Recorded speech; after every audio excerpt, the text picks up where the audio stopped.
I think for most people, even if they've had a lot of tragedy or difficulties in their life, breast cancer or any cancer is a frightening thing to hear. A woman comes into the office almost always petrified and almost always sure that she's not going to even survive her cancer. I think what's hard for me is often telling people information they really just either aren't ready to hear or don't want to hear. Like the most common thing I'll have to do is a woman knows she has breast cancer and she's, or after a couple of days may have adjusted to that, but then she comes in and her only surgical option is a mastectomy. When you say that to that woman who really isn't ready for it, it's almost like telling her she has cancer again. And so the whole part of my initial visit is really to talk to her about what her pathology really means and to put it in perspective for her and help her understand what the steps are, and for the vast majority of our patients that they're really going to be okay.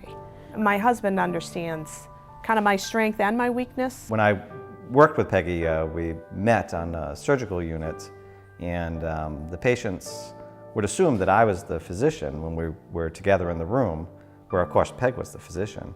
And they would frequently say to me, they said, "See that nurse over there? She runs the whole floor."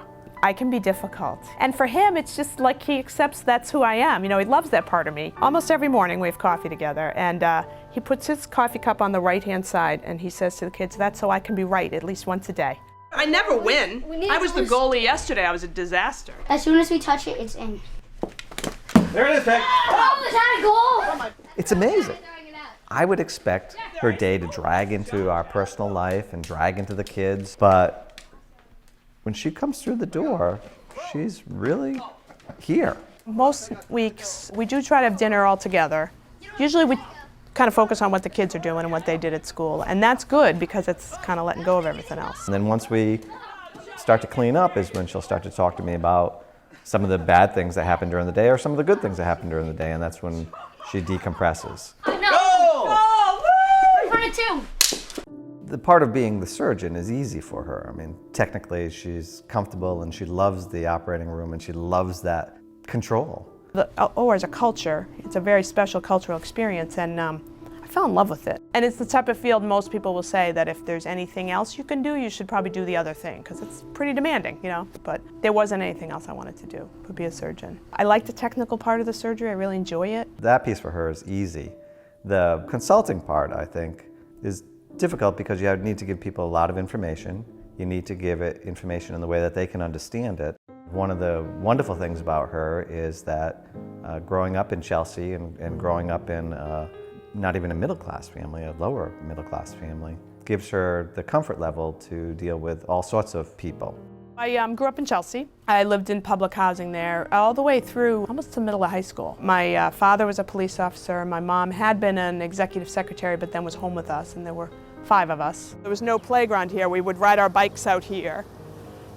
And then that's my house. I haven't been here in a long time. Yeah, I really haven't. It's so funny, it's so small. We grew up in a place where I think my mother protected us a lot from the environment, so we played together. She wanted us to be each other's friends. We would play back here. There was a playground right in that open spot there, and that's what it looked like. It just felt so big when I was a kid, you know? It's funny when you grow up and you realize how different the world is. In retrospect, it was a pretty difficult place to grow up and really hard for my parents to raise us well there and get everybody into college. Everybody went to school. So I'm the youngest of 5, and often as a younger person in the family, you had less ability to speak a lot and a lot more opportunity to observe. People feel so hurried in their appointments. Often they don't feel like they get the opportunity to ask all their questions, to express all their concerns. And if you take the time to listen to that person and answer their questions and really hear what their concerns are, I really believe in the end you're going to answer their questions they have, and down the road they're going to be in a better place to kind of make decisions as you go. I feel like I learned that at home. When people come in, they're terrified. But the one thing I can tell people, and this is very true, is I get to give everybody some good news. So they're going to get to that point of good news. It's great, you know, you get to call people with good news, it's great.